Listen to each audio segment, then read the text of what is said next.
सभी को नमस्कार और पुनः एक बार आप सबका हार्दिक अभिनंदन और स्वागत है। और सब जगह जैसे होता है यहाँ भी कच्छ के हमारे सभी मीडिया के बंधु भगिनी संघ के इस कार्यक्रम के लिए आपने पूर्ण रूप से सहयोग दिया और हमारे विषय को सब जगह पहुँचा रहे हैं, इसलिए विशेष रूप से मैं आपका धन्यवाद भी देता हूँ। और कच्छ के अपने कार्यकर्ता भी सौराष्ट्र प्रांत के देश भर से आए हुए सभी संघ के अखिल भारतीय कार्यकारी मंडल के सदस्य पदाधिकारी, इन सब का बहुत अच्छा अवगत उन्होंने किया है। और कच्छ की जो संस्कृति है इस प्रकार के अतिथियों का सत्कार करने का उन्होंने बहुत ही अच्छे ढंग से किया। विशेष रूप से मैं उल्लेख करूंगा यहाँ कच्छ के जो लेवा समाज के ट्रस्ट के लोगों ने जिस परिसर में हमारा कार्यक्रम पिछले 4 दिन से चल रहा है और आने वाले 2 दिन अपनी छोटी बैठकें भी हैं, और उन लोगों ने भी अत्यंत स्नेह से प्रेम से हम लोगों के कार्यक्रम का आयोजन में सहयोग दिया और एक दृष्टि से यजमान बनकर उन्होंने किया। उनको मैं राष्ट्रीय स्वयंसेवक संघ की ओर से हृदय से धन्यवाद देता हूँ। कार्यकारी मंडल की जो बैठक हमारी होती है, वर्ष में 2 बार कार्यकारी मंडल की बैठक होती है। एक बार मार्च महीने में अखिल भारतीय प्रतिनिधि सभा की बैठक के पूर्व कार्यकारी मंडल बैठक होती है। एक बार स्वतंत्र रूप से दशहरा के बाद और दीपावली के पहले, इन दिनों में हर वर्ष ऐसी बैठक होती है। पिछले साल यह बैठक प्रयागराज में संपन्न हुई थी। इस वर्ष यहाँ के कार्यकर्ता ने निमंत्रण दिया तो पश्चिम के इस छोर में आने के लिए हमारे अखिल भारतीय कार्यकारी मंडल के कार्यकर्ताओं को मौका भी मिला। कई बंधु बैठक के पहले और बैठक के बाद कच्छ के इस प्रदेश को भी दर्शनीय स्थानों को देखने के लिए भी जा रहे हैं और गए भी थे। कई वर्ष पूर्व यहाँ जब भूकंप हुआ था उस समय मैं 1 सप्ताह यहीं था। मैं भूकंप के तुरंत तीसरे दिन ही आया था मैं, और उस समय संघ के कार्यकर्ता और संघ से प्रेरित संगठनों के, मैं उस समय विद्यार्थी परिषद के कार्यकर्ता था। मेरे पास जैसा अभी बताया संगठन मंत्री का दायित्व था। यहाँ हमने बहुत सारे राहत कार्य किए और बाद में संघ के प्रेरणा से सेवा विभाग और बाकी लोगों ने पुनर्वास का एक व्यापक कार्य कच्छ में उन्होंने किया, जो आज भी कई प्रकल्प सेवा प्रोजेक्ट उस समय जो प्रारंभ हुए वो अभी भी सेवा भारती से, सेवा इंटरनेशनल से, स्वयंसेवकों के प्रयत्न से, समाज के सहयोग से वो सब बहुत ही अच्छे ढंग से चल रहे हैं। लेकिन एक विशेष रूप बात भी आपको मैं बताना चाहता हूँ। संघ के यहाँ के कार्यकर्ता सौराष्ट्र के कच्छ के दूर के असम त्रिपुरा में भी होने वाले सेवा प्रकल्प के लिए, प्रोजेक्ट्स के लिए यहाँ से सहायता करते हैं। ये भी यानी देश के 2 छोरों को जोड़ने का जो कार्य है संघ करता है। तो त्रिपुरा पूर्व के छोर पर है, कच्छ पश्चिम के छोर पर है। यहाँ के कार्यकर्ता हमारे वहाँ असम के उनके वगैरह के लिए भी कई प्रकार के सहयोग देते हैं। तो ऐसे एक संघ के जो कार्य चलता है, अभी 3 दिन के कार्यक्रम आज शाम को संपन्न होगा। दोपहर के और एक सत्र में कुछ विषय हम चर्चा करने वाले हैं, लेकिन अभी भोजन के पूर्व आप लोगों के साथ थोड़ा समय संवाद के लिए हम यहाँ हैं। संघ के इस बैठक में कई विषयों की हमने चर्चा की।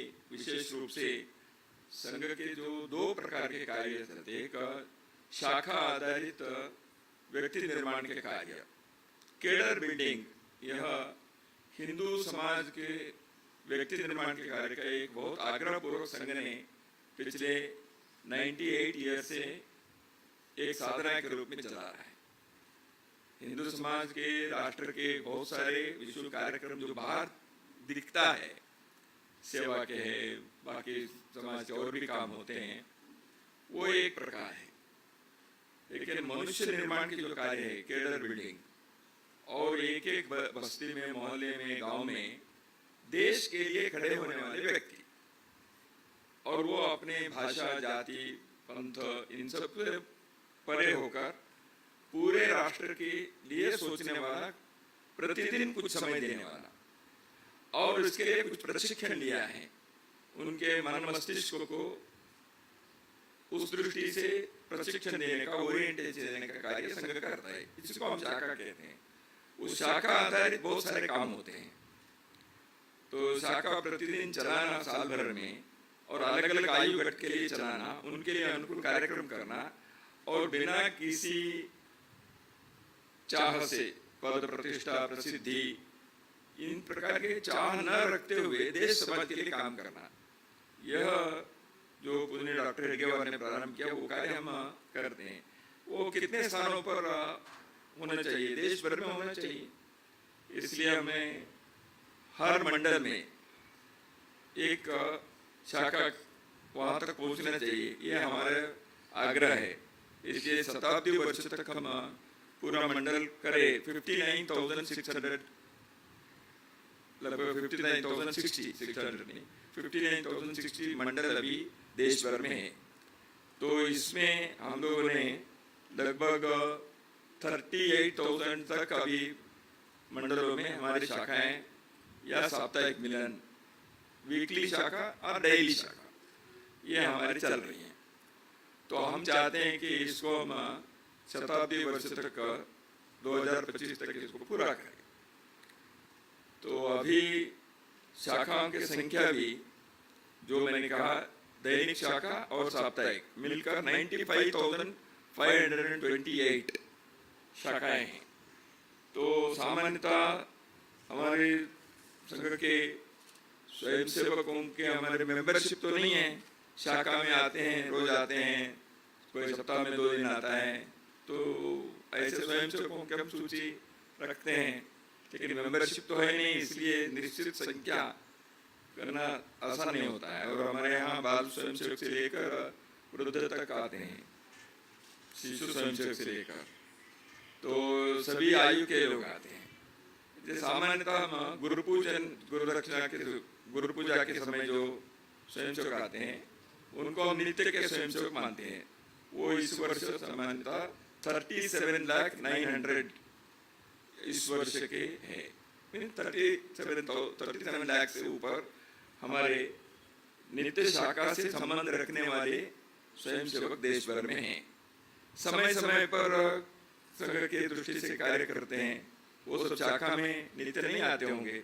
उदाहरण के लिए सेवा के कार्य हमारे होता है, तो सेवा के कार्य करने वाले सेवा प्रकल्प में जाते हैं, शाखा में शायद नहीं आता होगा। वो समाज के व्यक्ति है, वो संघ को मानता है, लेकिन शाखा के रचना में जो व्यक्ति निर्माण की रचना है, बैठक है, प्रशिक्षण है, उसमें शायद नहीं आते होंगे, लेकिन वो सेवा प्रकल्प में जाते हैं।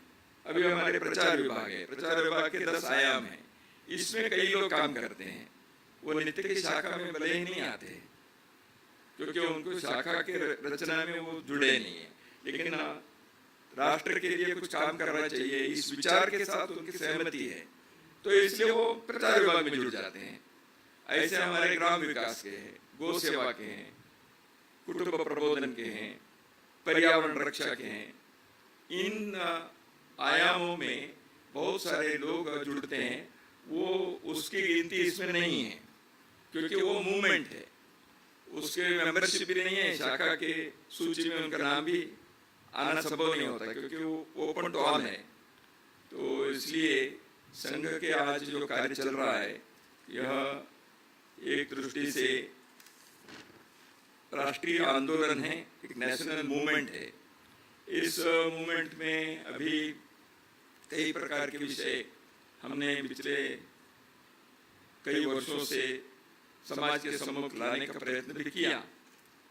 अभी राष्ट्रीय अस्मिता के, राष्ट्रीय पहचान के एक बहुत बड़ा आंदोलन हम लोगों के जीवन में हुआ है, हम सब जानते हैं।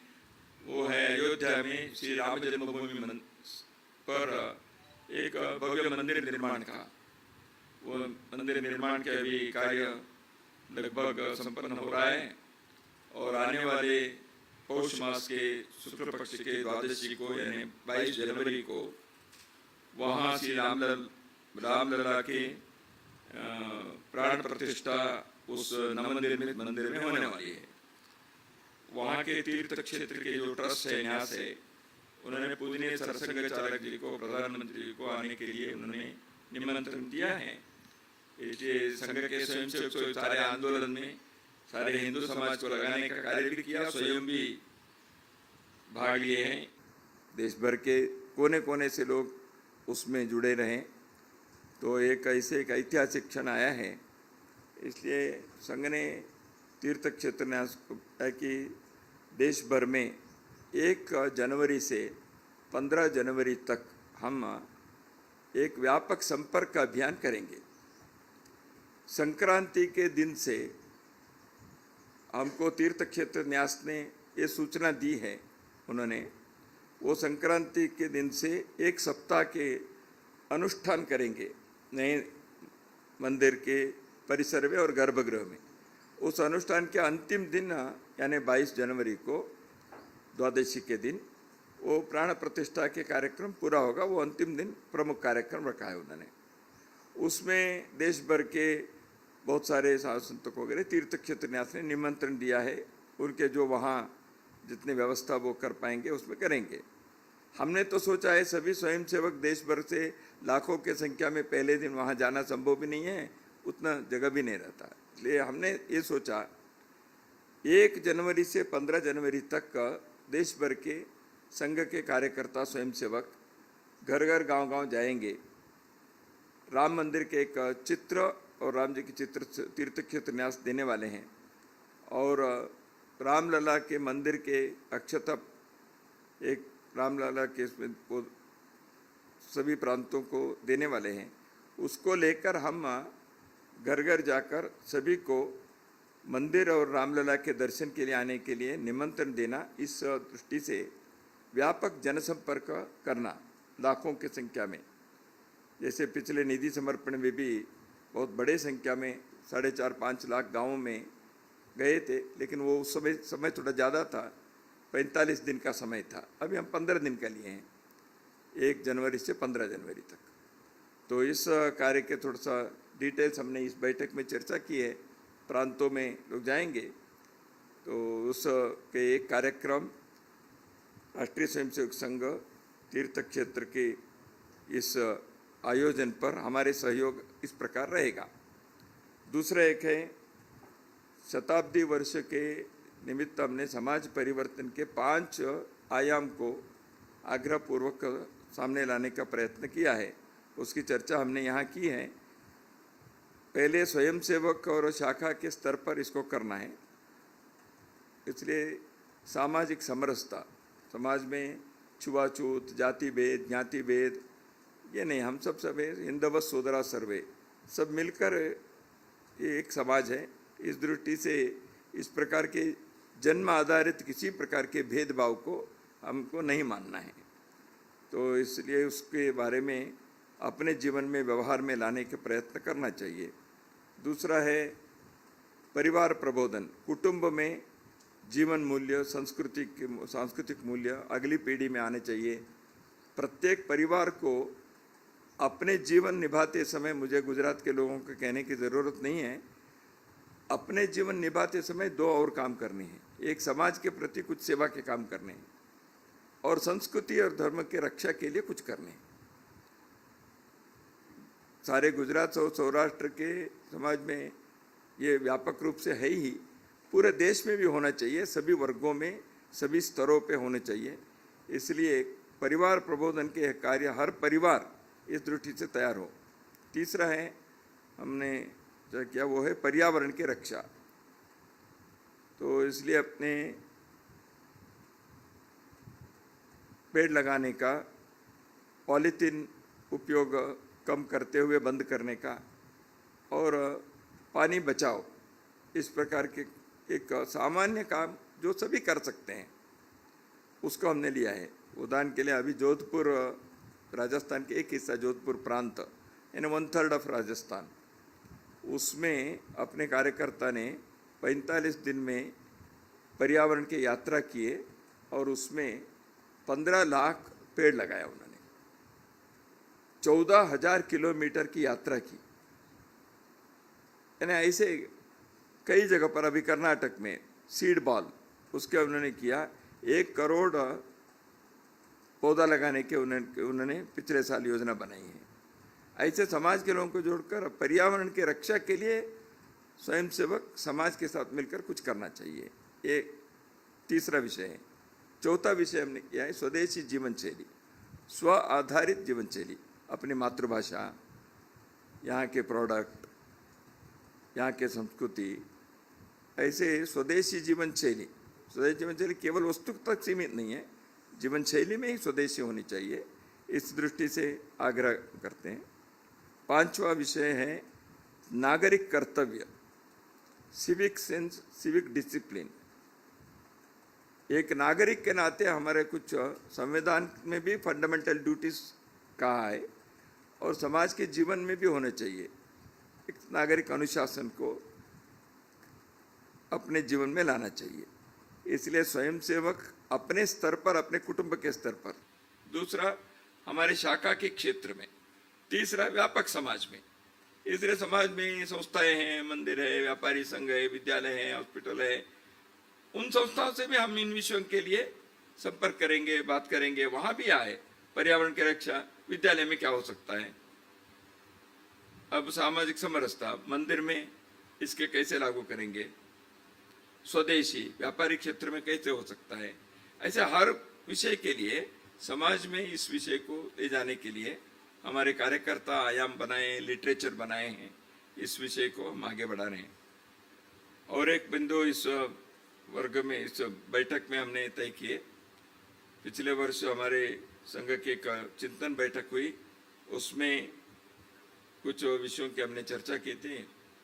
उसमें एक प्रमुख विषय, संघ के हर वर्ष संघ शिक्षा वर्ग कार्यकर्ताओं के एक प्रशिक्षण वर्ग होता है, ट्रेनिंग कैंप। वो 3 सप्ताह के होते हैं, 21 डेज, और नागपुर में 25 डेज के होते हैं। पहले 30 दिन का होता था, आजकल के थोड़ा सा छुट्टी वगैरह की है, हमने उसको थोड़ा सा डिवाइड करके 25 दिन कर रहे हैं। उसमें कुछ वर्तमान संदर्भ में कुछ उसमें सुधार, कुछ परिवर्तन, संशोधन करने का एक योजना हमने बनाई है।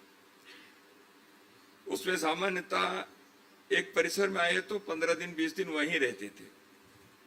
हमने उसमें कुछ प्रैक्टिकल ट्रेनिंग के लिए उस वर्ग में ले जाना, 5 दिन के लिए बाहर जाकर कोई सेवा प्रकल्प, कोई समाज में या ग्रामीण क्षेत्र में या किसी समाज के चल रहे प्रोजेक्ट देखने के लिए, तो प्रैक्टिकल ट्रेनिंग थोड़ा देनी चाहिए अधिक।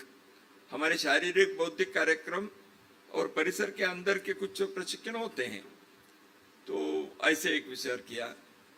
और आयु गट के हिसाब से कुछ किया है, स्कूल विद्यार्थी, कॉलेज विद्यार्थियों के लिए एक प्रकार, और थोड़ा बड़े आयु के लोगों के लिए, इसलिए कैंप भी अलग अलग करना, ताकि कुछ विषयों के संदर्भ में भी शारीरिक कार्यक्रम जो होता है उसके बारे में भी युवाओं के लिए, और थोड़ा सा 40-50 आयु के ऊपर के लिए थोड़ा भिन्न भिन्न प्रकार से करना पड़ता है। तो इन सारे विषयों को लेकर हमने अपने संघ के प्रशिक्षण वर्ग में कुछ बदल किया है। सामान्यतः सीमावर्ती क्षेत्र है, पूरे देश में अपने एक सीमा के विकास के लिए सीमा जनजागरण मंच एक है, सीमा जन कल्याण समिति एक है, ये सारे संघ के स्वयंसेवक चलाते हैं। तो सीमावर्ती क्षेत्र के कुछ विषय आज दोपहर में भी आने वाला है। हमने वहाँ एक है सीमा के जनता के विकास के, शिक्षा, स्वास्थ्य, स्वावलंबन, इस प्रकार के विषय वहाँ। दूसरा है सीमा के सुरक्षा, इसलिए वहाँ के सुरक्षा बलों के साथ थोड़ा सा समन्वय रखते हुए वहाँ के ग्रामीण क्षेत्र के लोगों को सुरक्षा के संबंध में वो चौकन्ना रहें और जागरूक भी रहें, और सीमा पर रहने वाले हमारे समाज के लोग वहाँ रहेंगे तो बाकी देश सुरक्षित रहेगा। इसलिए सीमा को केवल वर्दी पहने हुए सैनिक और सीमा बल ही लेके, ऐसे हमारा कहे देशभक्त नागरिक सीमा में रहना और सीमा के दृष्टि से वहाँ वो उनके उस मिट्टी के लोग हैं वो, इसलिए वहाँ के संस्कृति वहाँ के करना है। कई बार कठिनाई होती है, इसलिए सारे समाज उनके सहायता में रहनी चाहिए। इसलिए हम लोग पूरे देश के सीमा के अलग अलग भाग, पश्चिम के थल सीमा जल सीमा दोनों हमने विचार किया है। तो इस दृष्टि से भी सीमावर्ती क्षेत्र के विकास, वहाँ के जनता के भौतिक जीवन की आवश्यकता और सुरक्षा, इस विषय में भी अपने कार्य चलता है। यहाँ भी हमने उसके थोड़ी चर्चा की, आज दोपहर को भी वो विषय हम करने वाले हैं। तो ऐसे इस बैठक में मुख्य रूप से इसके बाकी अपने प्रवास की योजना, आने वाले दिनों के कार्यक्रम, उत्सव की योजना वगैरह करते हैं। विजयदशमी भाषण जो पूजनीय सरसंघचालक जी का हुआ, उस पर चर्चा की है। कई देश भर के कई स्थानों पर समाज के लोगों को जोड़कर हमने चर्चा की है, ताकि उनको इस विषय के बारे में स्पष्टीकरण चाहिए तो हम दे सके। तो उसमें भी बहुत सारे विषय आए हैं। तो विजयदशमी भाषण में क्या क्या विषय आए आप लोगों को मालूम है, इसलिए मैं उसमें विस्तार में नहीं जाऊंगा। कुल मिलाकर 3 दिन के इस कार्यकारी परिषद के बैठक में, कार्यकारी मंडल के बैठक में देश भर से आए हुए लोगों ने भिन्न भिन्न प्रकार के विषयों को पूरा किया है। कुल अपेक्षित 385 थे, 357 यहाँ उपस्थित है, 92% उपस्थिति अपने इस बैठक में रही है। तो पुनः एक बार आपको धन्यवाद। आपको कुछ विशेष पूछना है तो।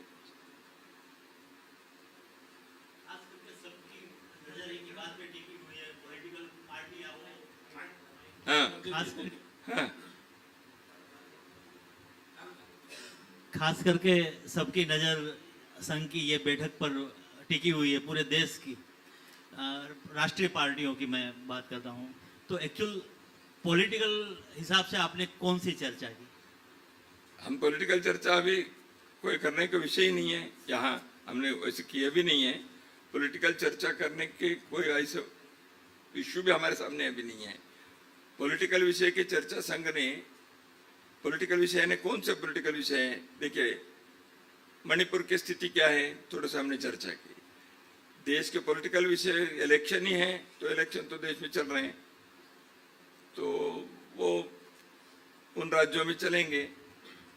तो उसमें हमने तो हमेशा कहा है 100% मतदान होने चाहिए और देश के हित में लोग इस लोकतंत्र के कर्तव्य को निभाना चाहिए, ये हमारा आग्रह रहता है। बाकी पॉलिटिकल चर्चा हमारे बैठक में होती नहीं। हमारे बैठक में शाखा कैसे मजबूत हो, हिंदू समाज के सामने और क्या क्या विषय हैं, ये जो मैंने 5 विषय बताया समाज को करने का, तो इसके लिए स्वयंसेवक हम अपनी भूमिका कैसे निभाए, चर्चा हमारी यही रहती है। Sir, hello. हाँ। सर, एक बात सिर्फ जाननी है, पॉलिटिकली गवर्नमेंट कोई भी कहीं भी हो, संघ पहले से ही भ्रष्टाचार का विरोध करता है और देश में भ्रष्टाचार अधिक से अधिक हो रहा है। अब संघ की क्या भूमिका रहेगी?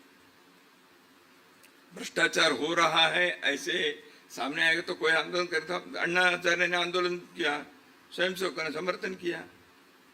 कोई ऐसे विषय आता है तो देखेंगे।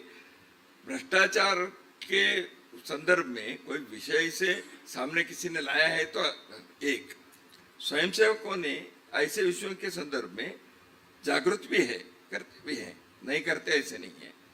तो ऐसे कोई विषय किसी ने आरोप लगा दिया है उससे हो गया, वो तो देखिए राजनीतिक क्षेत्र में एक दूसरे के ऊपर आरोप लगाते हैं, हम उसमें नहीं जाते। सामाजिक दृष्टि से जो कि Anna Hazare was not a political, Jayaprakash Narayan ji ने उसे हुआ था, स्वयंसेवक उसमें साथ में रहे।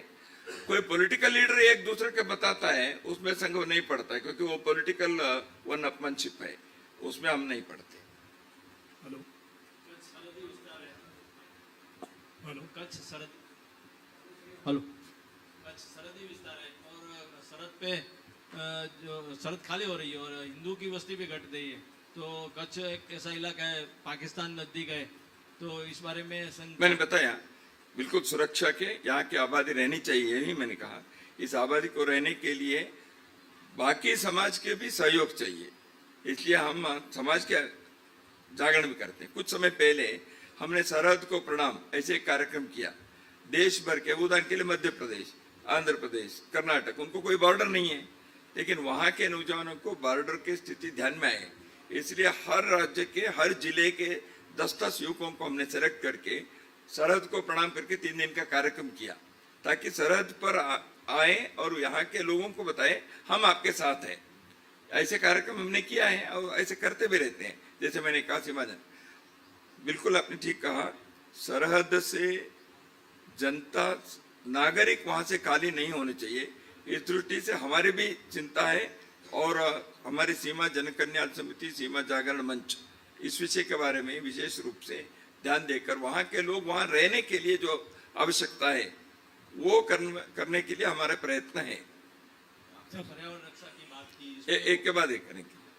मेरा एक ही प्रश्न है, वो पॉलीथीन का जो उपयोग है, तो पॉलीथीन के उपयोग में तो यहाँ पे तो सब जगह मिलता है, तो सरकार ही उसकी फैक्ट्री पर बैन क्यों नहीं लगाती? यहाँ लगाने चाहिए, जहाँ लगाया है हमने समर्थन किया है, लगाए, अच्छी बात है। मैंने गुजरात में जब आया तो मैंने कहा यहाँ क्या स्थिति है, यहाँ भी कानून है, पालन होना चाहिए, ऐसे किसी ने कहा। मुझे कानून है कि नहीं आप लोग बताएंगे। मेरे एक मित्र ने कहा, मैं कुछ दिन पहले जब यहाँ आया गुजरात के अंदर, इस प्रवास से पहले के मैं कर्नावती आया था, तो मैंने कहा यहाँ पॉलीथीन के बारे में कानून है क्या? ऐसे कानून है तो उसका पालन होना चाहिए और सरकार पालन करवानी चाहिए, हमको भी पालन करना चाहिए, यानी मेरे से एक बिल्कुल करना चाहिए। मेरा और एक कहना है, समझो कानून नहीं भी है तो अपने को, हाँ, उसमें कितने क्रेयॉन का है, कितना आंकड़े का है, वो है। पॉलीथीन सभी एक ही प्रकार नहीं है, सिंगल यूज जो होता है उसका पहले इसमें उसको रोकना चाहिए।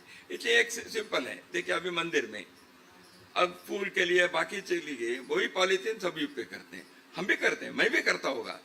इसलिए ऐसे चीजों को हमें पहले अपने से होकर उसको रोकना चाहिए स्वयं। सरकार कानून भी बनाए, हमारा समर्थन है, स्वागत है। सर, शरद के क्वेश्चन को दोबारा दोहराऊंगा। शरद खाली हो रहे, गांव भी कच्छ के अंदर कई ऐसे जो खाली हो रहे, और परिवर्तन, धर्म परिवर्तन के कई ऐसे किस्से कच्छ के अंदर के जो बाहर आए हैं, तो उसके लिए आरएसएस क्या कार्य करेंगे? धर्म प्रवर्तन, वही धर्म जागरण के एक विभाग संघ के स्वयंसेवक चलाते हैं, वो इस विषय के बारे में ध्यान भी देते हैं और कन्वर्शन रोकने का और घर वापसी के दोनों काम धर्म जागरण समन्वय विभाग करता है। उसको ध्यान में लाकर हम करते भी हैं, उसका कार्य होता भी है। और कच्छ के संदर्भ में भी इस विषय के बारे में गंभीरता से और भी करना चाहिए, आवश्यक है तो करेंगे। और इस विषय के बारे में हम आपसे सहमत भी हैं और होना चाहिए, इसका आग्रह भी हमारा है। सर, खास करके मुख्यमंत्री और मोहन भागवत जी के बीच लंबी एक बातचीत हुई थी, बैठक हुई थी, तो गुजरात के परिप्रेक्ष्य में कुछ खास मुद्दे को लेकर बातचीत हुई थी, ऐसे सौजन्य बातचीत? देखिए, मिलने पर तो गुजरात के परिप्रेक्ष्य में होगी ना, कोई राजनीतिक बात नहीं हुई। भोजन पर आए थे तो स्वाभाविक है, इस राज्य में आए हैं तो उन्होंने भी एक बार मिलने के लिए आया था, मिले थे। ऐसे कोई ऐसी बात नहीं है कि कोई पॉलिटिकल बात हो गई, तो सामान्यतः सरसंघ चालक जी ऐसे विषयों की बात करते भी नहीं है। सामान्यतः जैसे सीमा के संदर्भ में या तो जनरल विषय के ऐसी बात हुई है, बाकी कोई पॉलिटिकल बात तो हुई नहीं और करते भी नहीं। ऐसे सर, हर एक कार्यकारिणी में, हर एक संस्था की कार्यकारिणी परस्पर शुभकामनाएं हुई, कुछ रेजोल्यूशन पास होते हैं, तो इस कार्यकारिणी में कौन से रेजोल्यूशन पास हुए? और दूसरा, हिंदू राष्ट्र की कल्पना है तो कब पूर्ण होने जा रही है, या उसको पूर्ण करने में क्या कार्यक्रम बन रहे हैं या क्या प्लानिंग है? पहली बात है, प्रस्ताव कार्यकारी मंडल में इसमें हम पारित नहीं करते हैं कभी कभी। इस बार कोई प्रस्ताव नहीं था, क्योंकि अभी अभी मार्च में प्रतिनिधि सभा में हमने प्रस्ताव पारित किया था, और फिर प्रतिनिधि सभा में तो हम प्रस्ताव पारित करते भी हैं, कोई विषय रहता है। तो यहाँ ऐसे कोई प्रस्ताव पारित नहीं किया है इस बार, लेकिन निर्णय किया है, जैसे मैंने कहा जनसंपर्क का निर्णय किया, बाकी विषय बताया जिसका मैंने उल्लेख किया। हिंदू राष्ट्र कब बनेगा, ये मूल रूप से बता, हिंदू राष्ट्र है अभी, ये हिंदू राष्ट्र पहले से अभी भी है, हमेशा रहेगा। डॉक्टर हेडगेवार ने कहा था, मैं हिंदू हूं ऐसे मानने वाले एक भी आदमी इस भूमि पर रहता है तब तक ये हिंदू राष्ट्र है। ये हिंदू राष्ट्र है ही नहीं, ऐसे नहीं है, हिंदू राष्ट्र है। हिंदू संविधान में जो होता है वो राज्य पद्धति है, स्टेट है, स्टेट सिस्टम इज डिफरेंट। ये राष्ट्र के नाते हिंदू है। उदाहरण के लिए अंग्रेज यहां रूल कर रहे थे, ब्रिटिश राज था, राष्ट्र हिंदू राष्ट्र था। तो आप उसको कंपेयर करेंगे तो राज्य किसी कोई हो सकता है, तो राज्य अलग है। राष्ट्र के नाते भारत हिंदू राष्ट्र पहले से आज भी है एक, लेकिन हिंदू राष्ट्र के एहसास होने चाहिए, नहीं कैसे यहाँ के मिट्टी के, उदाहरण के लिए अभी बड़ा उदाहरण है, अयोध्या में राम मंदिर होना, ये राष्ट्रीय अस्मिता के एक प्रकटीकरण है, जिसको इस देश के लोगों ने पहले से माना था। सोमनाथ मंदिर को यहाँ स्थापना करनी चाहिए, ऐसे कुलपति मुंशी जी ने किया और राजेंद्र प्रसाद जी यहाँ आए। क्या कारण था? तो राष्ट्र की अस्मिता को जागृत करने के लिए। तो जय सोमनाथ ये राष्ट्र के एक मंत्र बना, जैसे वंदे मातरम है। तो इसलिए राष्ट्र के एहसास होनी चाहिए। जैसे मैंने कहा, हर मंडल में संघ की शाखा पहुंचनी चाहिए। मैंने प्रारंभ में कहा, एक एक मंडल में भी 5, 10, 15 ऐसे व्यक्ति जो पूरे देश के एकता के सोचता है, अपने जीवन में उसको उतारता है, समाज के लिए कुछ समय देता है, ऐसे जो करना है, ये हिंदुत्व है।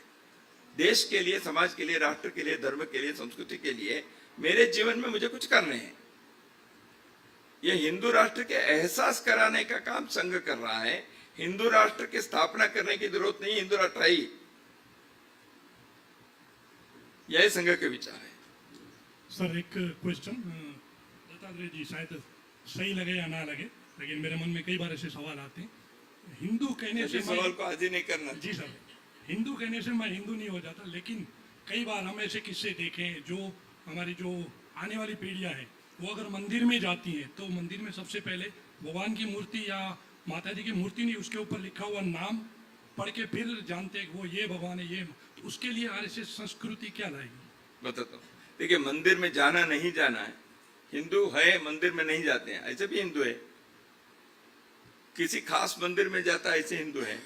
सभी मंदिर में जाता है, गुरुद्वारा में भी जाता है, सब में जाता है, ऐसे हिंदू भी है। इसलिए इसका कोई ये आग्रह नहीं है किसी के। हमारे यहाँ इसलिए शैवासों पार्थतेषु वैति ब्रह्मेति जो बताया है, आप किसी भी मंदिर में जाओ ना जाओ, आप हिंदू फिर भी बने रह सकते हैं। एक तो वहां जाने के बाद उसको उस मंदिर के जो रीति रिवाज है उस हिसाब से रहने चाहिए। अब गुरुद्वारा में हम जाएंगे तो माथा टेकेंगे और सिर ढकेंगे, करना चाहिए। यह हर एक के लिए वहां उस मंदिर के जो रीति रिवाज है, किसी भी धार्मिक स्थान के, वो पालन करना ये हिंदू के पद्धति है।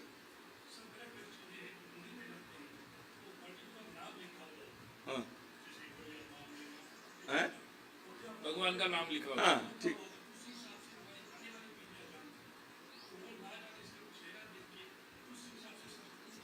चेहरा देख के पहचाने।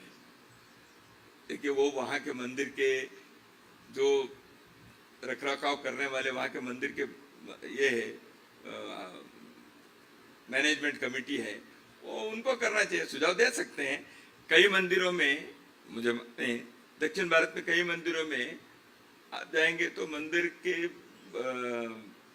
जो मूर्ति है उसके ऊपर नाम लिखा रहता है, ये वीरभद्र है, काली है या मांझे है, लिखा रहता है, कोई श्लोक भी रहता है। वो वहाँ के पद्धति करना नहीं है, ऐसे हमारे यहाँ तो है ही नहीं। वो वहाँ के जो मैनेजमेंट कमेटी है, धर्मदर्शी ट्रस्टी बोर्ड है, उनके विचार है, वो करना चाहिए, अच्छा ही रहेगा करने से। उसमें आगे भी देव देवताओं के कई जगह पर परिचय के पुस्तिका भी देते हैं भक्तों के लिए। ये तो धर्म प्रचार का काम है। अब आप तिरुपति मंदिर में जाएंगे तो 10 प्रकार के धर्म प्रचार के काम करते हैं। ये अगली पीढ़ी को बताने का कार्य करने के लिए मंदिर छोटे या बड़े प्रमाण में वहां के भक्तों के जोड़कर कुछ ना कुछ इस विषय के वो तय कर सकते हैं। संघ इसका स्वागत करता है, समर्थन भी करता है, लेकिन करना उनको है। सर, संघ की बैठक में महिला वर्ग को कोई विशेष उपदेश दिया हो? हैं? महिला वर्ग को कोई उपदेश दिया हाँ। हो? क्या करना? महिला के लिए कोई मैसेज हो बैठक में? कोई मैसेज, कोई मैसेज। महिलाओं के लिए क्यों विशेष मैसेज देना है? पुरुषों के लिए विशेष मैसेज देना है। महिलाओं के बारे में आप ध्यान रखिए ऐसे, क्योंकि महिलाओं के विकास के जो बाधा है वो पुरुष है।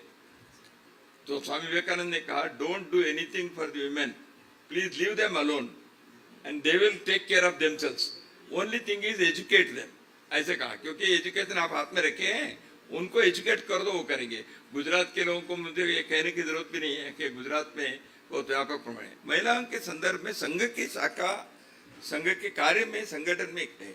देखिए, अभी संघ के स्वयंसेवकों के प्रेरणा से चलने वाले जो संगठन बहुत सारे हैं, जैसे कल्याण आश्रम है, विश्व हिंदू परिषद है, किसान संघ है, विद्यार्थी परिषद है, भारत विकास परिषद है, सेवा भारती है, इन सब में स्वयंसेवक हैं। लेकिन इन सारे संगठनों में बहनें काम करती है, पदाधिकारी बने हैं, अध्यक्ष भी बने हैं, सचिव बने हैं, सब है सारे संगठनों में। इन सबके मिलकर एक महिला समन्वय चलता है। उनके उस महिला समन्वय के साथ संघ के एक सहयोग है, आपस में हमारा कोऑर्डिनेशन है। महिला समन्वय के लोगों ने इस वर्ष जिला स्तर पर सम्मेलन कर रहे हैं। अभी तक हमको जो जानकारी उन्होंने दी है, 120 सम्मेलन हुए और 500 से अधिक सम्मेलन होने वाले हैं अप टू फरवरी। उसमें क्या विषय उन्होंने रखा है जो हम समर्थन करते हैं, सहयोग भी देते हैं, क्योंकि बहनें इसी प्रकार के सामाजिक राष्ट्रीय कार्य करने के लिए सामने आना चाहिए। उनको उस दृष्टि से मजबूत होने के लिए हमें सहयोग देना चाहिए। उन्होंने समाज के जो मैंने सामाजिक परिवर्तन का विषय बताया, ऐसे कुछ विषय उन्होंने दिया है। एक, दूसरा महिलाओं के सशक्तिकरण, तीसरा महिलाओं के लिए सरकार की योजनाएं रहती है वो नीचे तक पहुंचती नहीं है कई बार। इन विषयों के बारे में उन्होंने महिला सम्मेलन में, एक दिन के सम्मेलन वो कर रहे हैं, उसका हम सहयोग दे रहे हैं।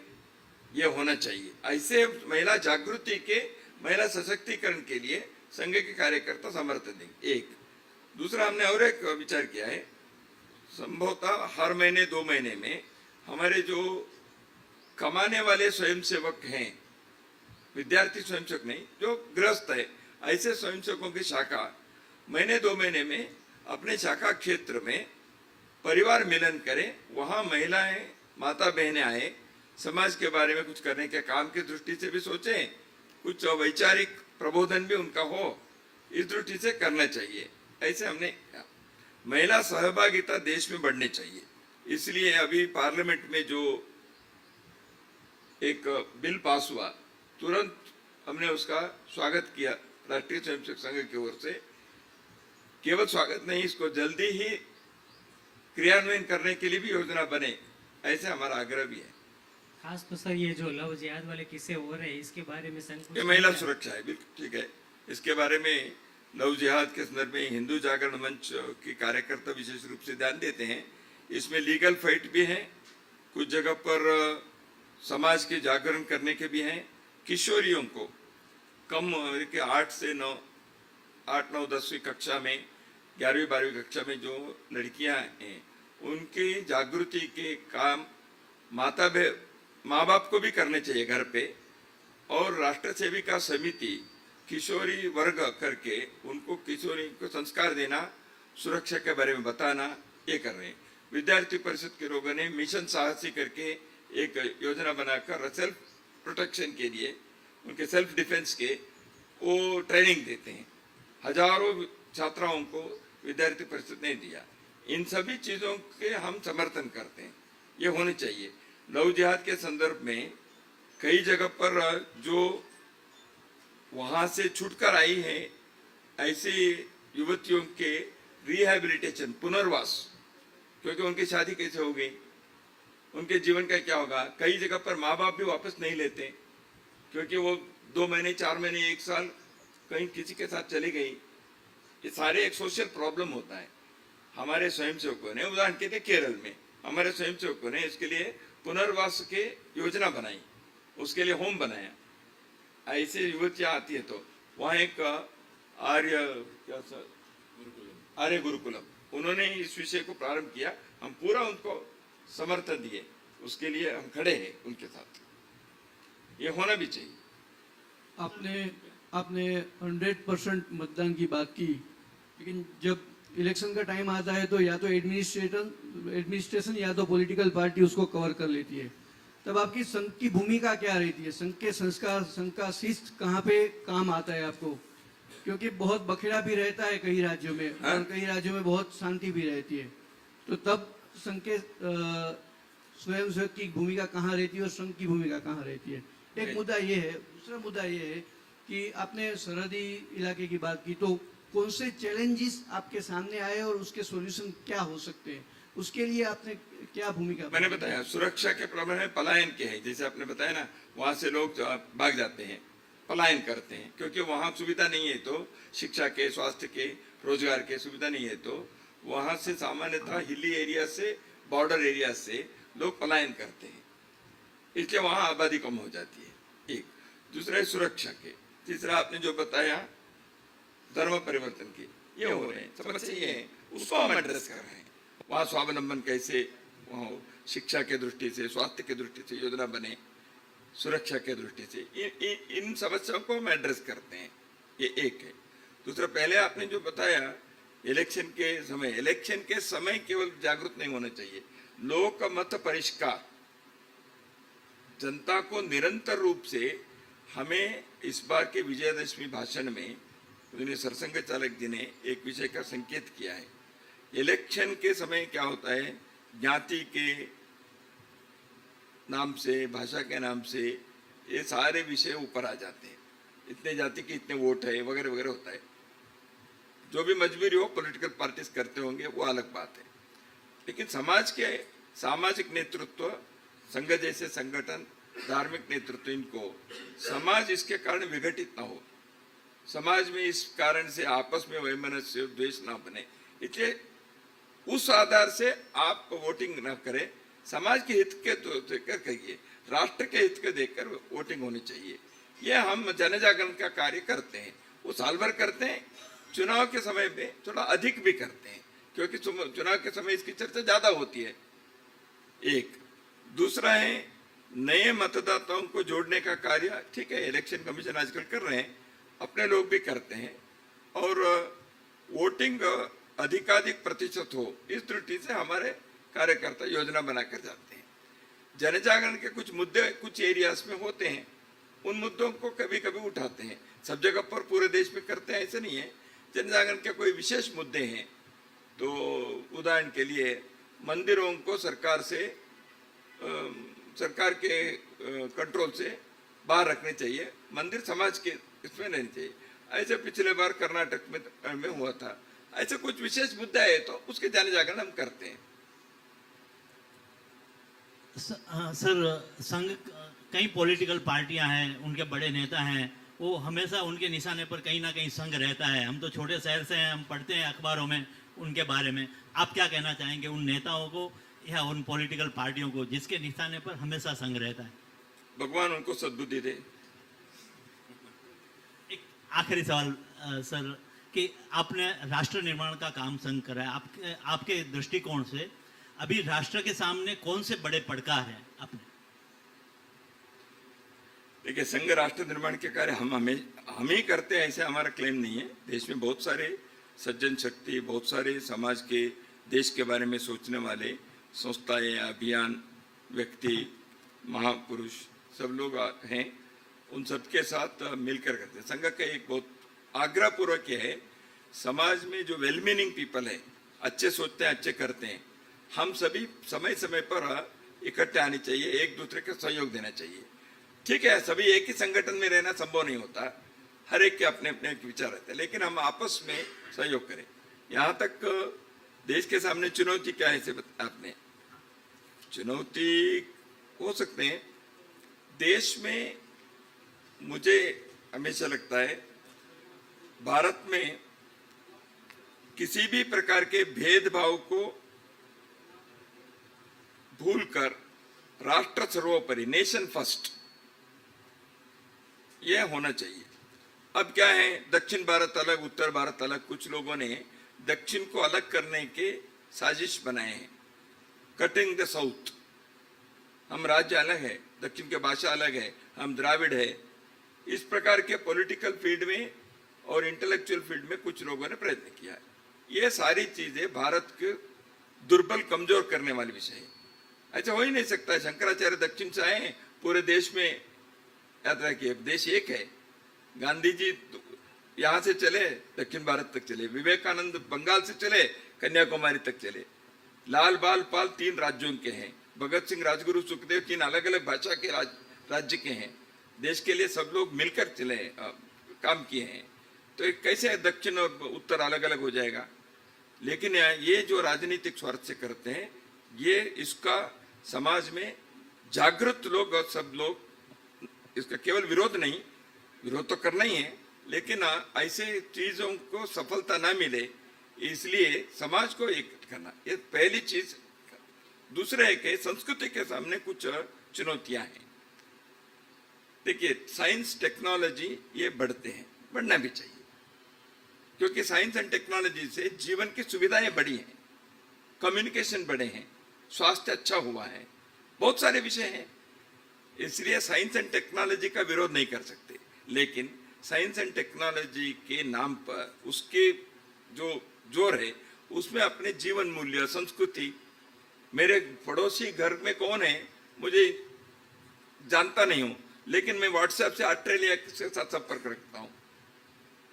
मनुष्य के आसपास के, अड़ोस पड़ोस के लोगों के साथ रहना और संस्कृति, जीवन मूल्य पर आग्रह करना, प्रामाणिकता, सत्य बोलना, सेवा करना, इन चीजों पर कमी नहीं होनी। मनुष्य के जो वैल्यूज है वो कम नहीं होने चाहिए।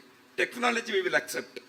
हमको चंद्रमा पर पहुंचना है, हम पहुंचे हैं, लेकिन हमारे पैर धरती पर रहे, इस जड़े पर रहे। ये 2 चीजों के बारे में आ रहे। तीसरा, कुछ विषयों के बारे में विजयदशमी भाषण में सरसंघ चालक जी ने कल्चरल मार्क्सिज्म, वोकिज्म, ऐसे विषयों के बारे में उन्होंने कहा भी है, उल्लेख किया है। वो सारे चुनौतियां आ सकती है, कुछ जगह पर वो सिर उठा रहे हैं। इस दृष्टि से उसका उल्लेख विजयदशमी भाषण में हुआ ही है। मैं उसका केवल पुनरुक्ति करता हूँ। बहुत अच्छा, आप लोगों के भोजन के लिए भी व्यवस्था है ना, निमंत्रण भी है ना।